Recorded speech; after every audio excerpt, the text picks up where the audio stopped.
আমার প্রিয় ছাত্রছাত্রীরা, আজকে আমরা এসএকিউ স্থানীয় শাসন ব্যবস্থা থেকে এসএকিউ যেগুলো আসতে পারে তার মধ্যে আমি যে বিষয়গুলো নিয়ে আলোচনা করব, যে প্রশ্নগুলো নিয়ে, সেগুলো মোটামুটি আসার সম্ভাবনা বেশি। যেমন গ্রামসভা, গ্রাম সংসদ, গ্রাম পঞ্চায়েত, এই তিনটের মধ্যে একটা প্রশ্ন প্রতিবারই থাকে। হ্যাঁ, ঘুরিয়ে ফিরিয়ে দেয় এটা বা এটা, এই তিনটের মধ্যে একটা পাবে। এগুলো যদি একটু মনে রাখা যায় তাহলে সেক্ষেত্রে লিখতে সুবিধা হয়, কারণ মুখস্থ করে সবসময় কিন্তু এগুলো লেখা যায় না। সেই জন্য জিনিসটা বুঝে নিয়ে লিখলে পরে খুবই সুবিধা হবে। এসএকিউ আর এমসিকিউর মধ্যে পার্থক্য হচ্ছে, এসএকিউ তোমাকে লিখতে হবে নিজে, আর এমসিকিউ তোমার অপশন দেওয়া থাকে, যার জন্য এমসিকিউটা ততটা তোমার কাছে অসুবিধা হবে না, কিন্তু এসএকিউ লিখতে তোমার অসুবিধা হবে। যেমন এইগুলো ছোট্ট পার্থক্য আছে, গ্রাম সভা, গ্রাম সংসদ অনেকেই গুলিয়ে ফেলে। গ্রাম সভা কি, গ্রাম সংসদ কি, হ্যাঁ, ন্যায় পঞ্চায়েত কি, এইটা সম্বন্ধে ধারণা থাকলে পরে লিখতে খুব সুবিধা হয়। আমরা প্রথমে গ্রাম সভা নিয়ে আলোচনা করব। গ্রাম সভা হচ্ছে, আমরা মনে রাখার জন্য বলবো, গ্রামের সভা, অর্থাৎ কতগুলো গ্রামের যে সভা হবে সেই সভাকে বলা হবে গ্রাম সভা। অর্থাৎ এই গ্রাম সভাতে অনেকগুলো গ্রাম থাকবে। অর্থাৎ আমরা জানি কয়েকজন ব্যক্তি নিয়ে হচ্ছে পরিবার, কয়েকটা পরিবার নিয়ে হচ্ছে একটা পাড়া, কয়েকটা পাড়া নিয়ে হচ্ছে তোমার একটা গ্রাম, আর কয়েকটা গ্রাম নিয়ে হচ্ছে একটা গ্রাম পঞ্চায়েত। অর্থাৎ একটা গ্রাম পঞ্চায়েতের অধীনে কতগুলো গ্রাম থাকে, সেই গ্রামগুলোকে নিয়ে হচ্ছে গ্রাম পঞ্চায়েত। এই গ্রাম পঞ্চায়েতের এই গ্রামগুলোকে নিয়ে যে সভা হয় তাকেই বলা হয় গ্রাম সভা। অর্থাৎ গ্রাম সভা হচ্ছে এই গ্রামগুলোকে নিয়ে সভা।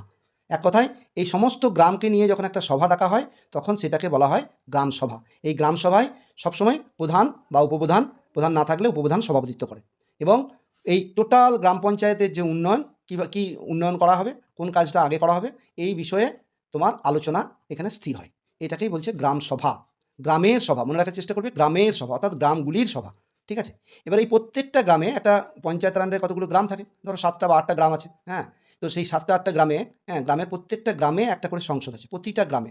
তাহলে হিসেব মতো প্রত্যেকটা গ্রামে একটা করে সংসদ থাকে, অর্থাৎ গ্রাম সংসদ। কি বলবো? গ্রাম সংসদ। প্রত্যেকটা গ্রামে একটা করে সংসদ থাকে, সেটাকে বলা হচ্ছে গ্রাম সংসদ।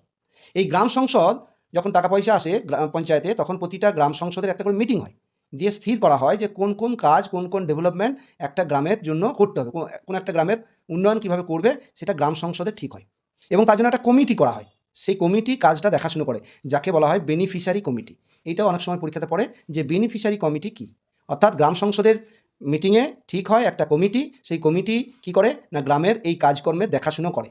অর্থাৎ দরিদ্র দূরীকরণ থেকে শুরু করে একদম উন্নয়ন পর্যন্ত এই বেনিফিশিয়ারি কমিটি একটা গ্রামের উন্নয়নে সাহায্য করে, অগ্রণী ভূমিকা পালন করে বেনিফিশিয়ারি কমিটি। ধরো একটা গ্রামে 1000 লোক আছে, তো 1000 লোক তো আর কাজকর্ম দেখাশুনো করতে পারবে না, সেই জন্য একটা কমিটি করা হয় যাদেরকে দায়িত্ব দেওয়া হয় যে তোমরা এই কাজটা দেখাশুনো করবে। এটা হচ্ছে বেনিফিশিয়ারি কমিটি। ন্যায় পঞ্চায়েত, এই ন্যায় পঞ্চায়েত, প্রত্যেকটা পঞ্চায়েতে একটা করে ন্যায় পঞ্চায়েত থাকার কথা। ন্যায় পঞ্চায়েতে কী হলো, ছোটোখাটো বিচার এই ন্যায় পঞ্চায়েতে সম্পন্ন হয়। অর্থাৎ পঞ্চায়েতে ছোটোখাটো ভাই ভাই বিরোধ, জমি জায়গা নিয়ে বিরোধ, বা স্বামী স্ত্রীর মধ্যে বিরোধ, এই সমস্ত ছোটোখাটো বিষয় যেগুলো ফৌজদারিও বলা যায়, দেওয়ানিও বলা যায়, সে সমস্ত কাজগুলো এই ন্যায় পঞ্চায়েতে মীমাংসিত হয়। অর্থাৎ ন্যায় পঞ্চায়েতের মাধ্যমে এই ছোটোখাটো বিচার কার্যগুলো সম্পন্ন হয়, ফলে আমাদের দেশের বিচার ব্যবস্থার উপর চাপটা কম পড়ে। তো পশ্চিমবঙ্গে বর্তমান ন্যায় পঞ্চায়েত নেই বললেই চলে, কোনো পঞ্চায়েতে ন্যায় পঞ্চায়েত কার্যকরী নেই। কিন্তু ন্যায় পঞ্চায়েতের ধারণাটা আছে, যে ভালো যারা আইন বোঝে, সমস্ত শিক্ষিত ব্যক্তি যারা বিচার কার্য ভালো পরিচালনা করতে পারে, গ্রামে এক একজন মাথা থাকে, যারা আমরা মোড়ল বলি, যারা অনেক ক্ষেত্রে বিচার কার্য সম্পন্ন করে, তাদেরকে নিয়ে একটা ন্যায় পঞ্চায়েত গঠিত হয়। বুঝতে পারলাম? নেক্সট হচ্ছে, এখানে আমরা দুটো জিনিস পাবো যেটা অনেক সময় পরীক্ষাতে আসে, এটা খুব সহজ প্রশ্ন। বিডিও এর ফুল ফর্ম কি? হ্যাঁ, ব্লক ডেভেলপমেন্ট অফিসার। আর ডিএম ডিস্ট্রিক্ট ম্যাজিস্ট্রেট, এই দুটোর মধ্যে অনেক সময় একটা প্রশ্ন থাকে, বিডিও ফুল ফর্ম, ডিএম এর ফুল ফর্ম। ঠিক আছে? আর থাকে যেটা, যে আবশ্যিক কার্যাবলী, গ্রাম পঞ্চায়েত, পঞ্চায়েত সমিতি বা জেলা পরিষদের কার্যাবলী, এইটা কিন্তু সবসময় আসে। কিন্তু এখানে একটা আমাদের মানে মনে রাখার জন্য আমরা করব, এই তিনটেরই কাজ হচ্ছে উন্নয়ন করা। দুটো পয়েন্ট লিখতে হয়, তার মধ্যে একটা পয়েন্ট হলো উন্নয়ন করা। যদি বলা হয় গ্রাম পঞ্চায়েতের উন্নয়ন করো, গ্রাম পঞ্চায়েতের কাজ বলো, তাহলে গ্রাম পঞ্চায়েতের কাজ হচ্ছে গ্রামের উন্নয়ন করা। হ্যাঁ, গ্রামের সামগ্রিক আমরা সবাই দেখি, রাস্তাঘাট, ড্রেন, হ্যাঁ, এই সমস্ত কাজগুলো গ্রাম পঞ্চায়েত করে। নলকূপ। তো এইটা কিন্তু সব ক্ষেত্রেই যোগ করা যাবে, উন্নয়ন করা, গ্রামের উন্নয়ন করা। মনে রাখার জন্য আমাদের ক্ষেত্রে সুবিধা যে গ্রামের উন্নয়ন করা। পঞ্চায়েত সমিতির ক্ষেত্রেও তাই। হ্যাঁ, পঞ্চায়েত সমিতির অধীনে সমস্ত গ্রামগুলিকে উন্নয়ন করা হচ্ছে পঞ্চায়েত সমিতির কাজ, একটা কাজ হয়ে গেল।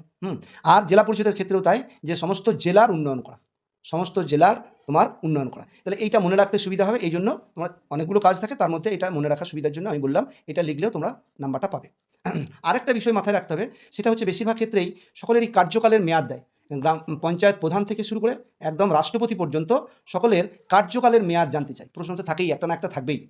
পঞ্চায়েতের প্রধানের কার্যকালের মেয়াদ কত থেকে রাষ্ট্রপতি, প্রধানমন্ত্রী, রাজ্যপাল, সকলের কার্যকালের মেয়াদ চাই, মুখ্যমন্ত্রীর কার্যকাল, হ্যাঁ, অথবা রাজ্যপালের কার্যকাল, এই কার্যকালের মেয়াদ সব ক্ষেত্রেই তোমার এটা কমন জিনিস, সেটা হচ্ছে কার্যকালের মেয়াদ হচ্ছে যারা জনগণের দ্বারা নির্বাচিত হয় প্রত্যক্ষ বা পরোক্ষভাবে, যারা জনগণের দ্বারা প্রত্যক্ষ বা পরোক্ষভাবে নির্বাচিত হয় তাদের কার্যকালের মেয়াদ হচ্ছে 5 বছর। এইটা মাথায় রাখতে হবে যে 5 বছর হচ্ছে কার্যকালের মেয়াদ যারা জনগণের ভোটে নির্বাচিত হয়। তা বলে আমি কখনোই বলতে পারবো না যে সুপ্রিম কোর্টের প্রধান বিচারপতি কার্যকালের মেয়াদ কত।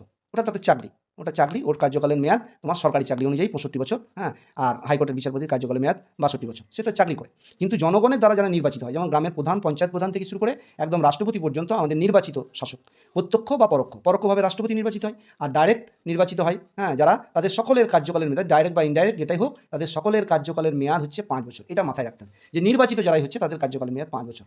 তার সবের একটা ব্যতিক্রম থাকে। ব্যতিক্রম একটা হচ্ছে, সেটা হচ্ছে রাজ্যসভার কার্যকালের মেয়াদ হচ্ছে 6 বছর। অর্থাৎ রাজ্যপালের কার্যকালের মেয়াদ হচ্ছে 6 বছর। এইটা হচ্ছে ব্যতিক্রম। যদি বলে রাজ্যসভার কার্যকালের মেয়াদ কত, তখন 6 বছর হবে। যদি বলে লোকসভার কার্যকালের মেয়াদ কত, 5 বছর। বিধানসভার কার্যকালের মেয়াদ 5 বছর। রাষ্ট্রপতির কার্যকালের মেয়াদ 5 বছর। রাজ্যপালের কার্যকালের মেয়াদ 5 বছর। প্রধানমন্ত্রী, মুখ্যমন্ত্রী, তাদের কার্যকালের মেয়াদ 5 বছর। অর্থাৎ সমস্ত ক্ষেত্রেই 5 বছর হবে। একমাত্র রাজ্যসভার কার্যকালের মেয়াদ হবে 6 বছর। ধন্যবাদ।